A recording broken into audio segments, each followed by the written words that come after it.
By the chairperson, I recognize the presence of our queens, the special guests, the fraternity, and the guests, and the chief guest.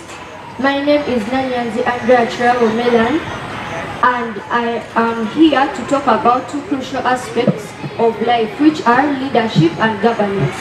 Let's start off with leadership. What is leadership?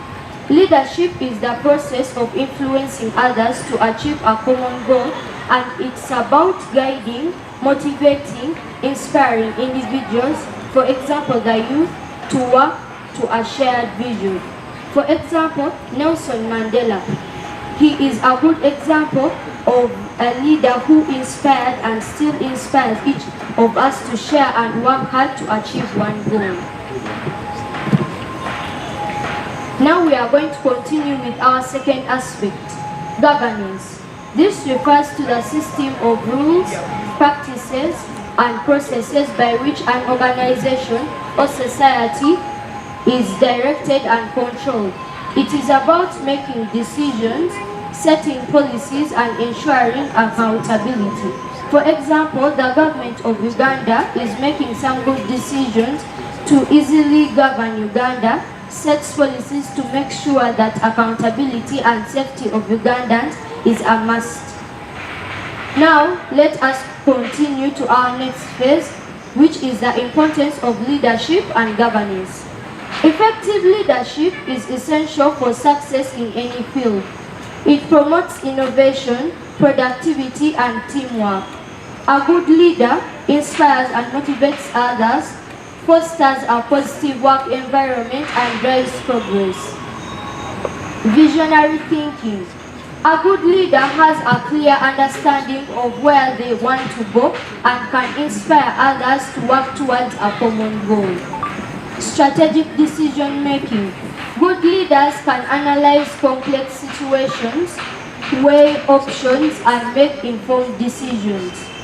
Research on leadership styles. Studies have shown that transformational leadership, servant leadership, and situational leadership can be effective in different contexts. Case studies on successful leaders. Examples of leaders like Nelson Mandela and Steve Jobs demonstrate the impact of effective leadership. Contextual understanding. Good leaders understand the specific challenges and opportunities in their organization or community.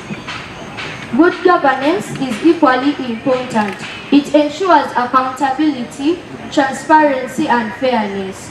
It promotes trust, stability, and progress. Transparency.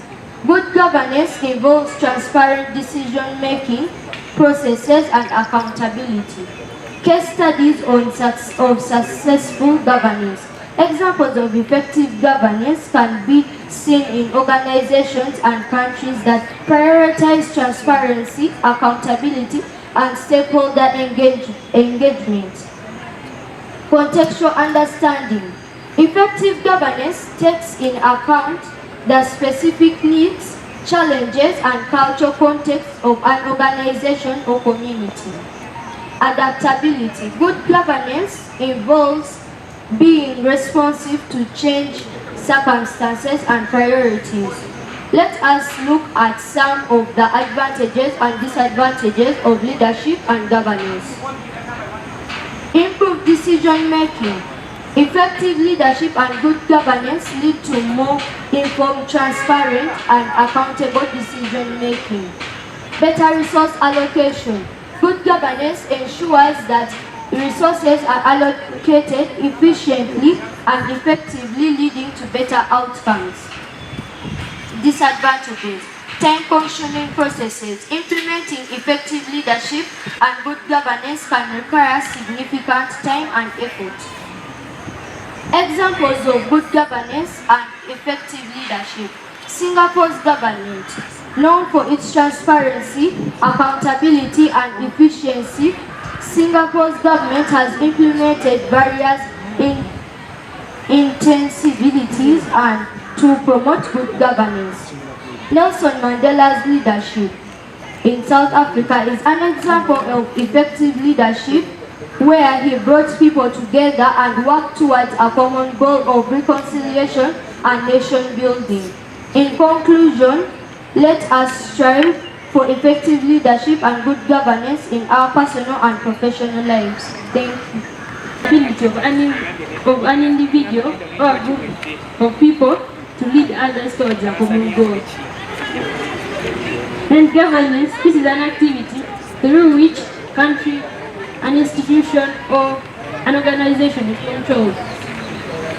Leadership and governance are the framework or the strong pillars through leadership and governance are the pillars upon which strong societies and strong organizations are built. Leadership is about vision. If you're a leader, you have to have vision.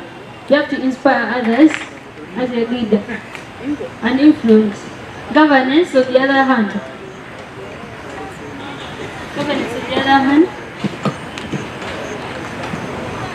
governance is about systems, accountability, and fairness to guide others. A good leader is not someone who only inspires, but a leader who leads by example. When you're a leader, you have to lead others by example. For example, like when you're doing something, you have to first do it yourself before you tell others to do it. A good leader has to have a good character. A good leader has to be a leader who takes responsibility for your actions. So I have a question for the audience. If you're a leader, are you a type of a leader who takes responsibility for your actions? Or a type of a leader who is like, you're corrupted and all that? When you're a leader, you have to feel empathy for the people you're leading. You have to be empathetic towards them. We see this in nations, institutions, and countries where when leaders make decisions for the benefit of the people they are ruling, and then governance upholds the governance follows suit.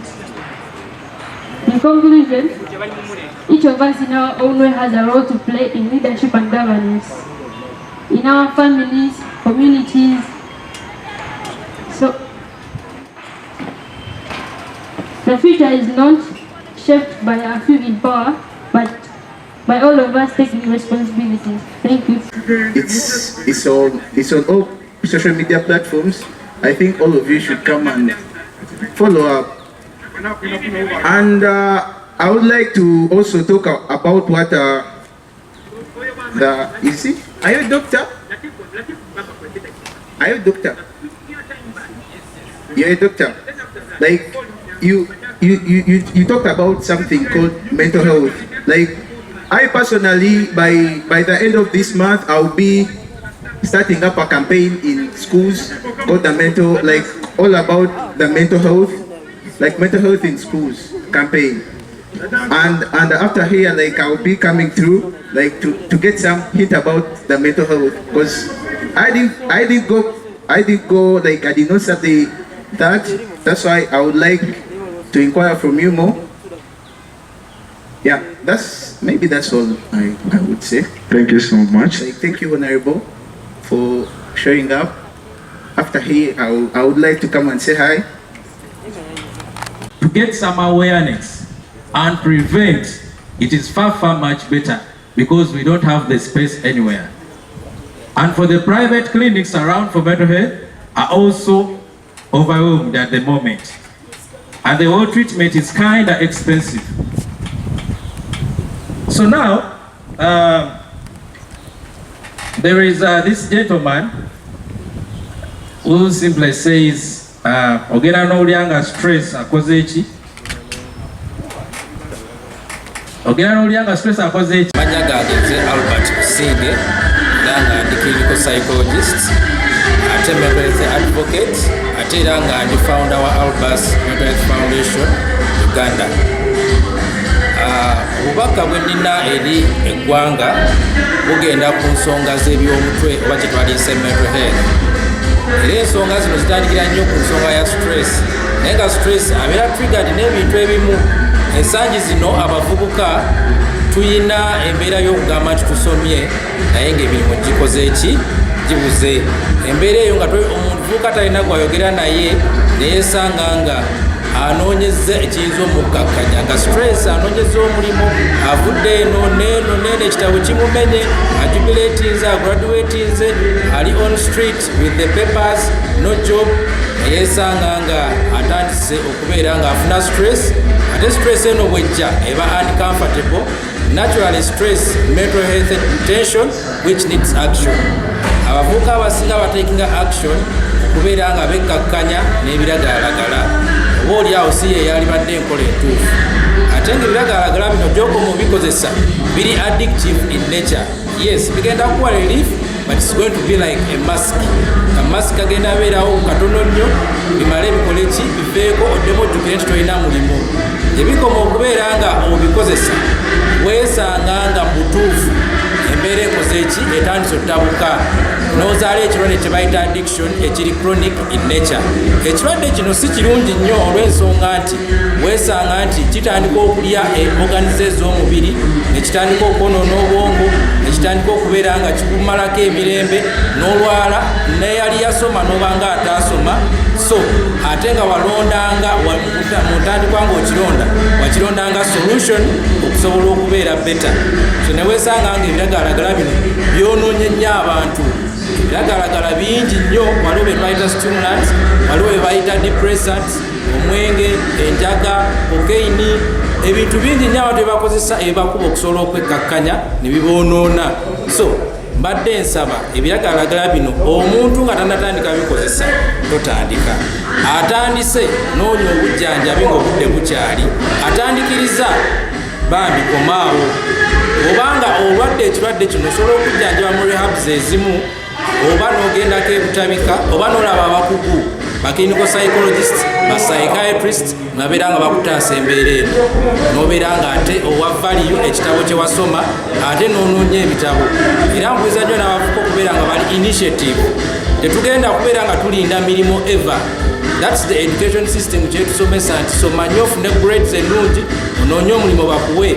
And yet singa otandikawo ka business akatonotono, family ezimu zeesobola, abaana ne batandika okubeera nga babawaayo ka loan oba ka capital, ne batandikawo business ez'enjawulo. Bijja tutaasa nnyo okubeera nga tunoonya relief okuva mu biragalalagala, twerwaneko nga Uganda, tulwanyise ebiragalalagala, prioritizing mental health on the top. Thank you so much.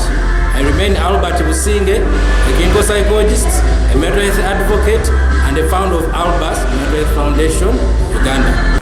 Sadness, such emotions. So whichever emotion you get, most of the times, if there is somehow it triggers your behavior. You can simply see someone who is angry by just looking at them, based on their tone, based on their expressions. And you can actually see someone who is sad based on how they are going to behave. You can also see someone who is grieving based on how they are behaving. But all this is determined by the three faculties. But then, there is something we call disorders. So, when we have this mental health, which is the well-being our colleagues have been defining for us, we also have now the disorders. Now you could ask, where does Albert come in? I come in where things are tough. But then before coming in, before things are tough, most of the times I also come in to do some kind of awareness. Right now, you people are privileged to have me here to do some kind of awareness, which is not upon everywhere. So we do awareness. Awareness also causes prevention. We are going to prevent some things to happen. And for some people, whereby things have already happened, things have already turned around, we can do the treatment bit of it. But the other thing about it, there is a lot of stigma around mental health. whereby the moment you simply see a psychologist, someone simply says, I'm not mad. Yeah. Ne mulina kye muteebuuza abantu abo betulonda bakutukolera ki? Abavubuka leero omulembe Ssaabasajja yagutukwasa mulembe gw'abavubuka. Naye mulimu ebintu obuvunaanyizibwa bwe tulekeredde ne tutabukola ki? Ne tutabutwala olw'obutavaayo kwogera. Nze leero nsanyuka nnyo bwe ndaba omuvubuka ng'asobola okujja n'akwata microphone eno n'abaamu kyayogera.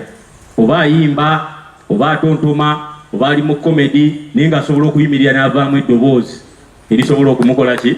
Okubaako kikyongera ku ye ng'omuntu. Tekyatukuumidde emabega bannange butavaayo kubanga ku kitwogera. Kabe mwana muto naddala bannyinaffe ab'obuwala nti omwana wo buli wootamuwa platform kuba kusobola kunnyonnyola ne banaamukola ekikyamu gy'azannyira eyo ajja kutya okugamba nti gundi yankutte wano, gundi yankoze bw'ati, naye nga ne tulina okubateekamu ekyo okusobola okukola ki? Okuvaamu. Nti olwaleero Oto wange oyo Imran bw'asazeewo okugamba nti ye agenze ne agenda kulonja katabo kwogera ku public speaking, nti how are we helping the community mu public speaking, nti kyongera ki ku muntu. Nze nekitunulamu nti awo we twetaaga n'eggwanga lyaffe lino okubaako n'abakulembeze. Tetujja kulinda mugambe nti Solomon lyafaamu. Mumanyi lwaki bagamba Solomon lyafaamu? Obuzibu abatasobola kwogera, tasobola kweyogerako naye ng'alwana, naye ng'ate gw'alina obusobozi olina gy'otudde ng'ate ng'amaanyi tugalina. N'olwekyo nze ebigambo byange si wagenze nayogera nti basinga tetwagala kusoma.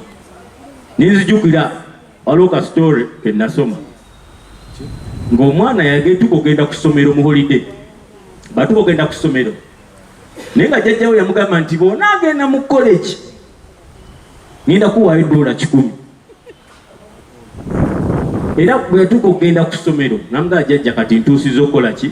Ntuusiza okgenda. Nakwata $10 n'aziteeka mu ki? Mu Bayibuli oba mu kitabo ekitukuvu ekyo. Namugamba nkuwa ekitabo kino naye buli nnaku ofubangayo okusomayo luki? Olupapula lumu. Omwezi ogusooka guggwako sente ze bamuwa zikoze eki? Zimuweddeko.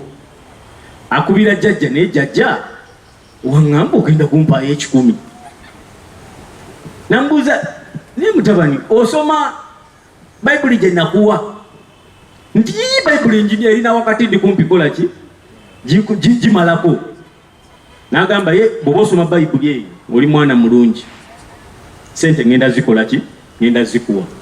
Tamu eba eri kumpi kuggwako. Era akubira jjajja nti tugenda mu kiro mmo siinaamu yadde ki? Yadde $10. Naye jjajja ndisite $10 kyange kye wansuubiza $10 zange $10 mbadde nzaagala ngenda mu kiro mmo. Amazima jjajja era ndiddamu n'amubuuza n'agamba Bayibuli nagisoma n'engikola ki? N'engimalako. Naye nga Bayibuli esente zaali mu ki? Mu Bayibuli.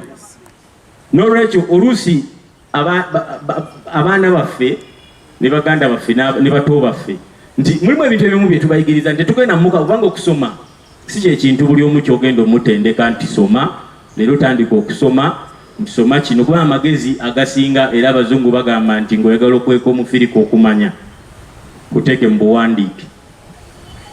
Ebiseera ebisinga okumanya bakukweka mu buki? Mu buwandiike.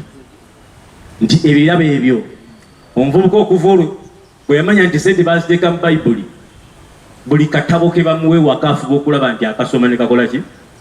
Ne kaggwako. Kubanga endagiriro eyali sente we zaali, sente zaali mu kikava kya Bayibuli. Naye ng'olina okusoma Bayibuli n'ogimalako n'otuuka olupapula olukola ki? We luli lwatadde sente ezo. N'olwekyo tulina okwezimbira mu reading culture. Naye tugenda gizimbira tutya muffe ffennyini, mu bannyinaffe, mu baganda baffe, mu bato baffe basobole okuba nga basobola okwadoputinga culture eyo ekola ki?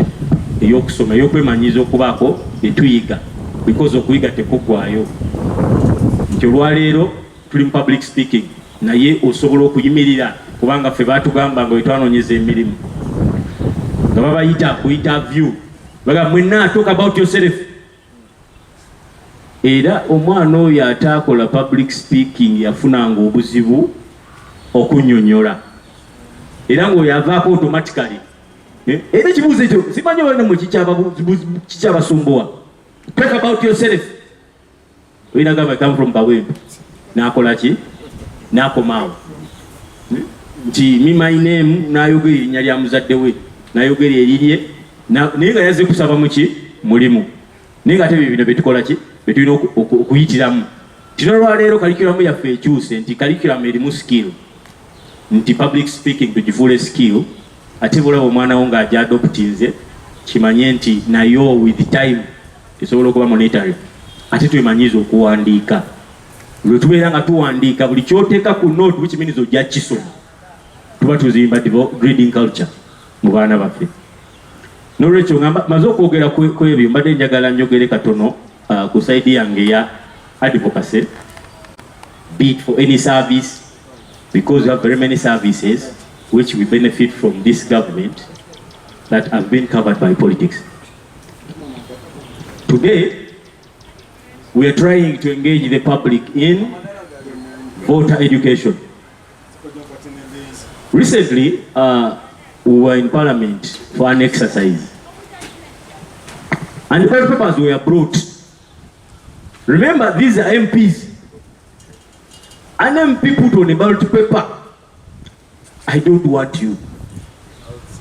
You find certain things on a ballot paper, I don't want you, Muzee agende. But these are things which we should exercise our constitutional right, because voting is a constitutional right. No, Rachel, I'm requesting all those who are of age, I'm sure it's some of you it's your first time to engage into voting. Please endeavor to know where you vote from before that time comes. Endeavor to have your national ID. Endeavor to have whatever you need to get a service from a government institution. Because this is our country. We all deserve a peace on Uganda. Therefore, I kindly request that we take consciousness in all our activities, that whenever you need something, know where to get it. Recently, I had an engagement with some doctors, and someone told me, can you imagine government pays pediatricians every month, but they don't have clients? Then we say that is a problem with information. Information is our problem. But anyway, as I live there, tuli mu vibe.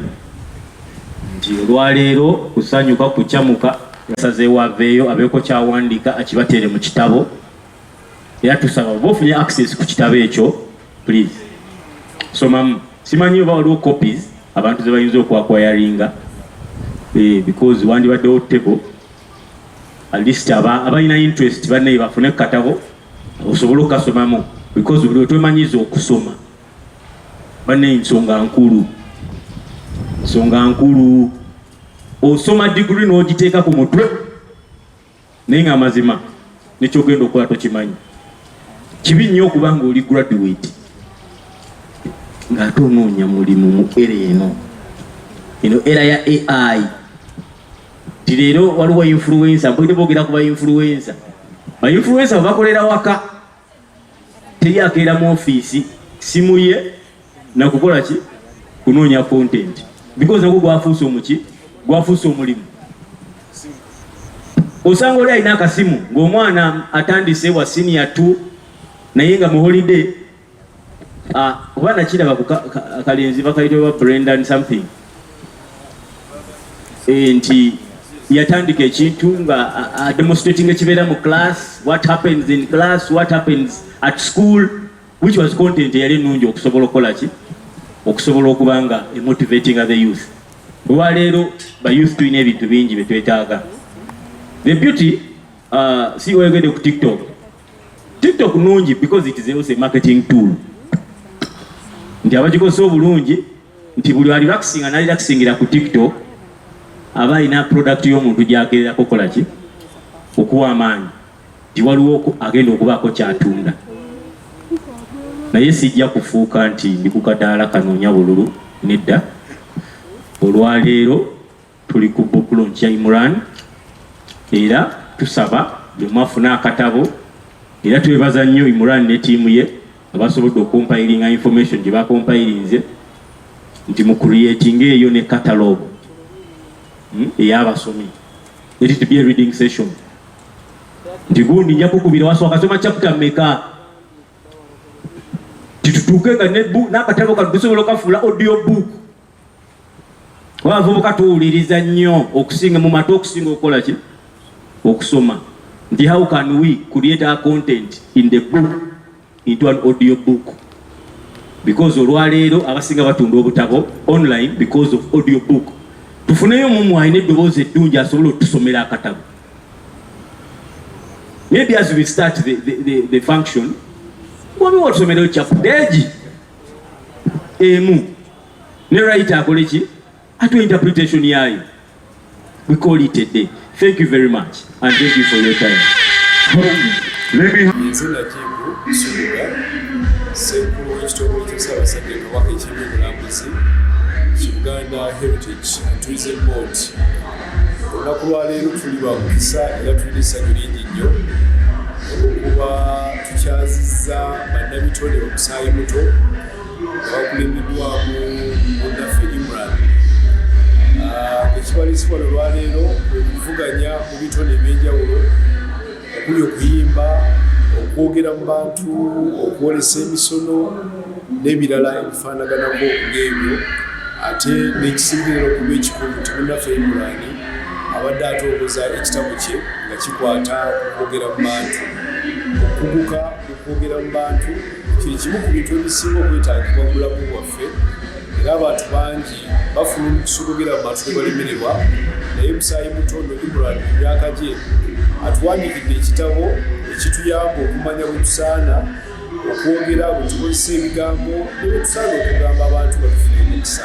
So kituliko olwaleero kituwadde essanyu ly'amaanyi nnyo nti omuntu ku myaka gino avaayo n'awandiika ekitabo, kubanga ebiseera ebisinga tulowooza nti abawandiika baba bantu bakulu nnyo, naye emyaka gino bwe givaayo ne giwandiika kituwa essanyu n'essuubi nti okuwandiika kugenda kweyongera okufuna amaanyi ate n'okutulaga obugunjufu oba n'obuzuukufu. Ssaabasajja Kabaka yatukubiriza emabegako wali situbongoota.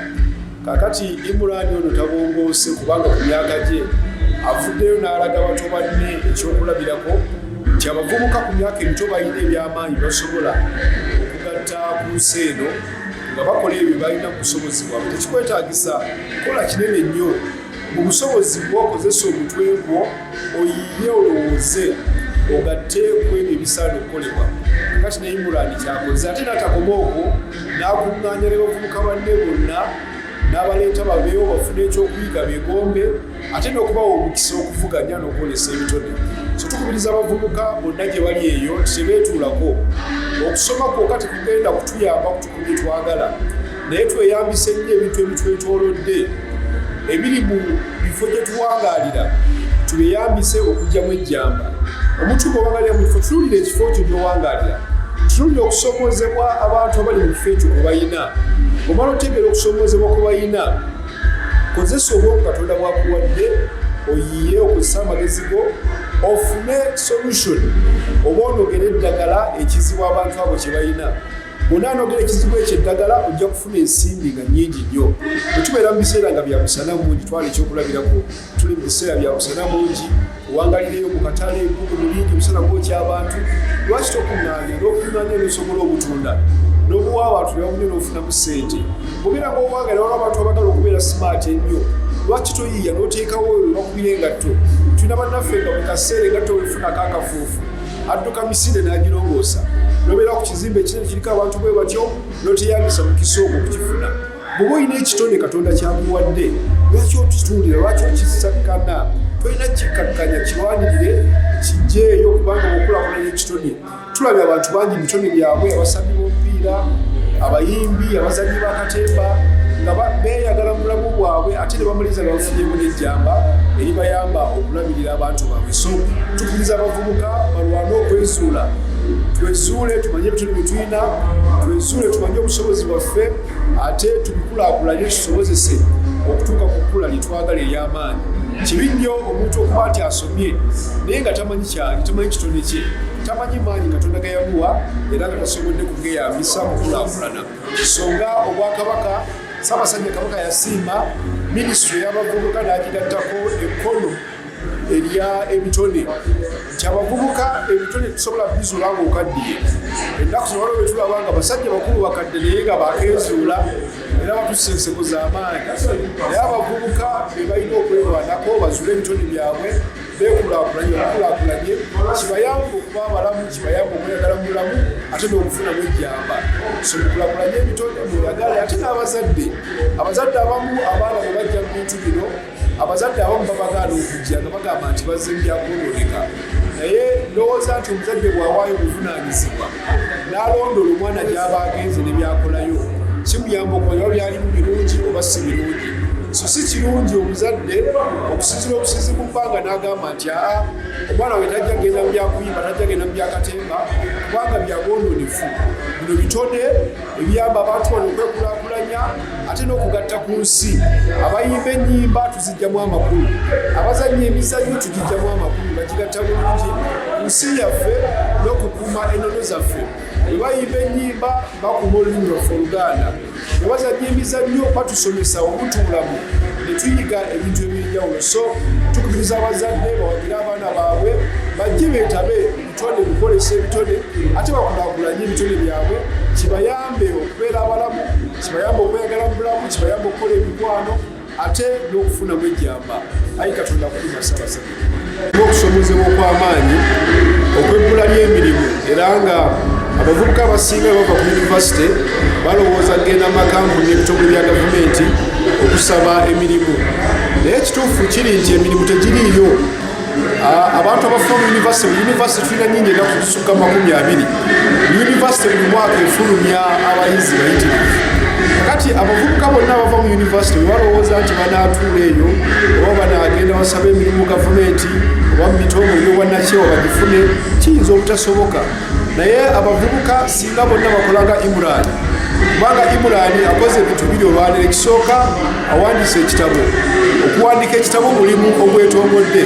Bw'owandiika ekitabo n'okitunda ofunamu ensimbi. Bw'owandiika ekitabo ne bakuyita okukyogerako bakusasula ensimbi. Imran ono agenda kutandika okuyitibwa mu masomero nga bamuyita okwogera ku nsonga z'awandiiseeko era ng'afunamu ejjamba. Kakati abavubuka gye bali etubakubiriza temwetuulako, temulinda mirimu giri gy'amataayi gya ofiisi. Tukozese obwongo bwaffe, tukole nga Imran bw'akoze. Tukozese ebitone byaffe, tukozese ebintu ebitwetoolodde, tutandikewo emirimu. Obanga oyingira osobola okulaba ebiruke ebiri awo, abavubuka twenyigire mu bintu ng'ebyo ebitwetoolodde, ebisa ebintu ebikwetoolodde obiggyemu omulimu gw'okola, oleke kulinda kuweebwa mulimu kubanga bw'olinda okuweebwa omulimu ogutajja onaakola otya. Kakati tutandikewo emirimu, tukole ebyo bituyamba okwegattako. Tulabire ku baana bano abato, twagadde nnyo omugigi guno kubanga gwogutuwadde challenge, gutuwadde okusomozebwa kw'amaanyi. Omuvubuka omuto ku myaka gino wanga atandiseewo omulimu n'akumakuma ne banne batandikewo emirimu, kituwa essuubi nti omulembe ogujja mu maaso kugenda kubeera bulungi. Era twongera okubiriza abavubuka bave mu kwetuulako, bave mu kulinda okufuna emirimu gy'amataayi egya ofiisi, batandikewo emirimu mu by'obulimi, batandikewo emirimu bulunzi, batandikewo emirimu mukolero obutono n'emirimu emirala egitwetoodde mu bitundu byaffe byetuwagala. Kijja kutuyamba ensi eno okulaakulana. Nze Najibu Nsubuga, ssenkulu w'ekitongole ky'abeene ky'ebyobulambuzi Buganda Heritage and Tourism Board. Ndowooza nti kisaana okukubira engalo nga z'amaanyi.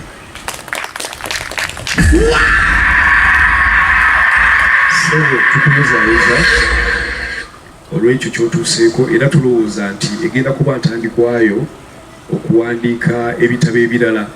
Tokoma ku kino kyokka naye genda mu maaso. Tulina ekizibu mu ggwanga nti abantu tebaagala nnyo kusoma.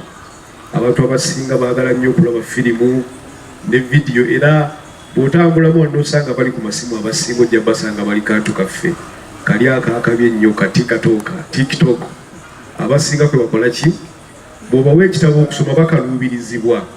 Naye ndowooza nti abavubuka olw'okuba munnaffe kuno yakiwandiise, ffenna tusaana okuggyamu ekyokuyiga, twagale nnyo okusoma ate twagale okuwandiika, kijja kutufuula banjawulo. sebo tweyanziza nnyo olw'okuba nti owaddeyo olw'okutima obulungi ogw'okuwaayo ebitabo bigende mu tterekero lyaffe ery'Obwakabaka eriri wano. Era nsaba ffenna bw'obeera oliyo gwena kyoyagala okusomako kyonna ojja mu tterekero lyaffe wano n'okisomako, oba ng'oyagala kusoma ku bintu byo birala nga toyagala kusoma kitabo naye ng'oyagala kubaako by'ogula nga teryakutawaanya. Ebiseera ebisinga tetubanga bwe tuli olwaleero, era embeera ya njawulo, era nange nziruse nga ati kanveeyo nzije, kubanga tosobola kubeera nga Bible erwa n'osigalire. Ne bali bonna babadde mu kiraasi, abo balirwana baffe aba Eagles Nest babadde mu kiraasi gye bavudde ne bajja okunyumirwa ebigenda mu maaso. So Imran kyotukoze olwaleero kyanjawulo ddala, weebale nnyo, weebalire ddala. Beerawo ebitone, bw'obeera ng'oli eyo omuvubuka nga mbulago temuli bya mizannyo, olina okwetereeza, kubanga oba toteredde weetereeze bw'oba tolina bya mizannyo mu bulamu bwo. Bw'obeera muvubuka nga tofuddeeyo okuzuula kitone kyo na kukikulaakulanya, naawe obeera olina ekizibu. Bagamba nti oba okoze eki, ennaku zino gava okoze eki, oba okoze era. Tokola era, omuvubuka ali eyo tokola era. Bulamu bwo kubeera awo nga tebulimu bya mizannyo na bitone, kubanga obulamu bwaffe butambuliramu ebyo ng'abavubuka. So ekigenda okukolebwa olwayo nakyo tukyebaliza, kubanga kigwira ddala mu nteekateeka ey'Obwakabaka ey'okulaakulanya abavubuka n'ebitone byonna okutwalira awamu.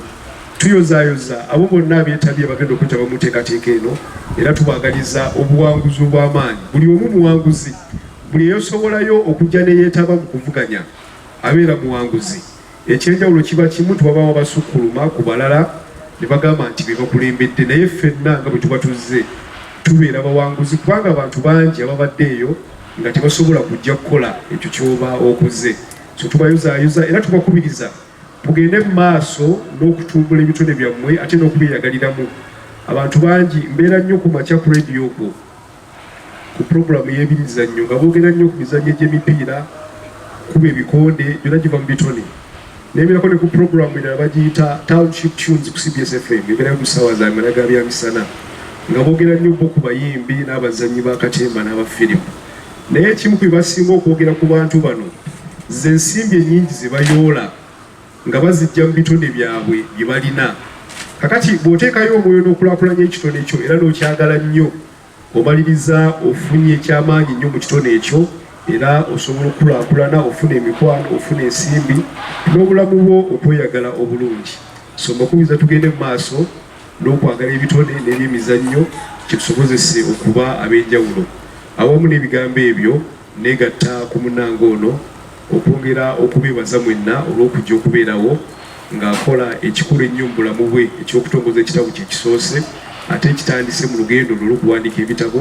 Era tumwagaliza birungi byereere, tukisome, tukigule, tumuwagire. Tuwagira engeri yokka gye tusobola okuwagiramu abawandiisi, kugula bye bawandiise, ate ne tubisoma, naye ng'ekisinga obukulu bw'obisoma n'obiteeka mu nkola, kubanga atuwadde magezi ge tusaana okuteeka mu nkola. So tugule, tusome, ate tuteeke mu nkola. Ayi Katonda kuuma Ssaabasajja Kabaka. Ebiseera ebisinga abazadde abaana tetubawa budde. Ebiseera ebisinga tukeera ne tugenda tukola, tukomawo kiro, tugenda ne tubateeka mu kisulo. So oluusi engeri ebbanga eryo lyoba tomuwa sembera gyali kuwa mukwano twogeramu naye, kubanga ebiseera ebisinga bwe twogera nabo omanya ki kyayagala, omwebuuza kunaga naye muli kibi ky'okiringa okwagala. Abantu batwala mu kusoma ne basoma ne bagenda e Makerere, ebiseera ebisinga bavaayo e Makerere nga n'ekyokukola takimanyi, kubanga wano tewamuteekateeka. Naye ebiseera ebisinga bwe tumateekateeka kituyambako okufuna muli kyayagala. Kati mutabani wange yayagalanga nnyo okusoma, nga yagala nnyo firimu, naye nga neewuunya lwaki obeera nnyo ku firimu naye notoconcentratinga mu kuvisualizinga bitabo. Enkoga nina obwa abantu benneegomba, yeegombanga nnyo abaana abato nga bakola competition. Nangamba nti nange njagala okukikola, nono okisobola. Oyinza kusobola mami kangezeeko. Nasooka mpandiikirayo page ng'awandiika ku skills, omuvubuka drug agundi addiction, ng'olwali mu senior 2 wawandiika drug addiction. Nangamba drug addiction eno lwaki ogirowoozaako? Nanga nje tubeera n'abaana ku masomero balina ebiragalalagala, naye njagala okubawandiikako kuba ebiseera ebisinga bw'oba ng'owandiise ndaba nti osobola okunnyonnyola okusinga okwogera obwogezi naye ntegeeza nze byenjogera ogera tebitegeera oyagala nkuwandiikire oya nedda maama kangezeeko njagala nnyo okwogera mu bantu njagala nnyo nange bandabe ne mugamba oyagala nnyo bakulabe ndaba abaana nga babakubira mu ngalo kale naawe otandika akatabo aka public speaking ebiseera ebisinga abaana basoma nabo tebasobola kukola kikyoyogerako nti omwana ne bwoba ofuna ekizibu toyinza kweyogerako so kakati mpuliranga nze nandibadde envaayo nsomese ne bavubuka bannange batya naffe tuyinza okweyogerako okusinga okubeera nga batulowooleza bulowooleza nekintu muli kyowulira nti wandyagadde tokyogera nobeera ng'okola ki okufa bufi nakyo osobodde kwennyonnyolako naye ku masomero gye tubeera bwe tuba tufunye ebizibu ebiseera ebisinga n'abasomesa tebatuwuliriza kwennyonnyolako yensonga lwaki nvaayo andika akatabo kano omuntu osobola otya okwennyonnyolako oluusi buli nagamba nti wazizza omusango ate nga tewakuzisa naye n'atakuwuliriza nga njagala n'abantu bennyini ne bakama baffe gye tuba tukola oba n'abasomesa batuwe ng'obudde okwennyonnyolako amannya gange nze gyali yakisekamatti amannya gange nze hajjati gyali yasekamatte nga mbeera Makindye Lukuli ndi musomesa by profession bakasaatenga nekundakateni yange Makindye Lukuli erinnya eryange yenze Sebayiga Imran era ng'olwaleero nga ennaku z'omwezi 3 September 2025 ntongoza akatabo kano ke bayita Mastering the Arts of Public Speech era ng'ensonga ekantongozesezza kuyamba abavubuka kumanya enjogera yaffe eri abantu abalala. Abantu mu nsi muno twogera ne tetumanyi twogera tutya. Olaba muntu kugoba mu ofiisi ye, olaba muntu kubeera nga omutuukira n'atakuwa budde olw'ensonga nti enjogera yo gy'obeera okozesezza okwogera ebeera tekoze eki tegasiza oba temuyambye tagikusuubiddeemu kankyogere bwekyo gyokozesezza enjogera gy'atakusuubiramu so kituyamba nti talanta eno ey'okwogera oba ey'okubeera nti obeera ne MC ba MC abo bonna bonna balina okuba nga bayita mu stage eno eya public speaking. Public speaking ono atutumula nnyo abaana okweggyamu okutya.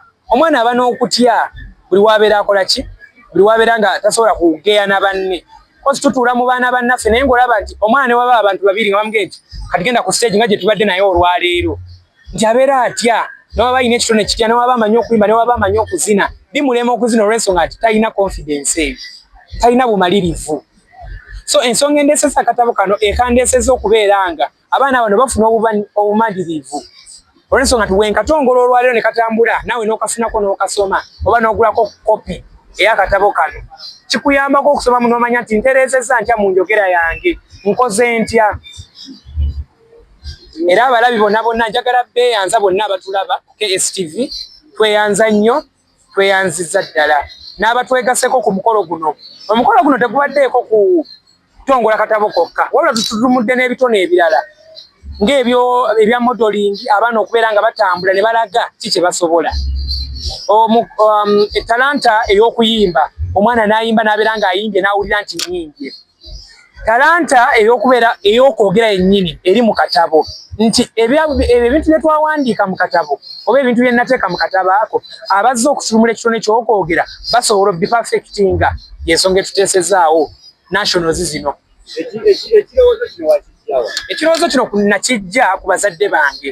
Mama wange yali motivational speaking ng'egye yakola masters mu social work. Okubeera nti yakola masters mu social work yampa courage eyo okubeera nga nsobola okukola ki okukola akatabo.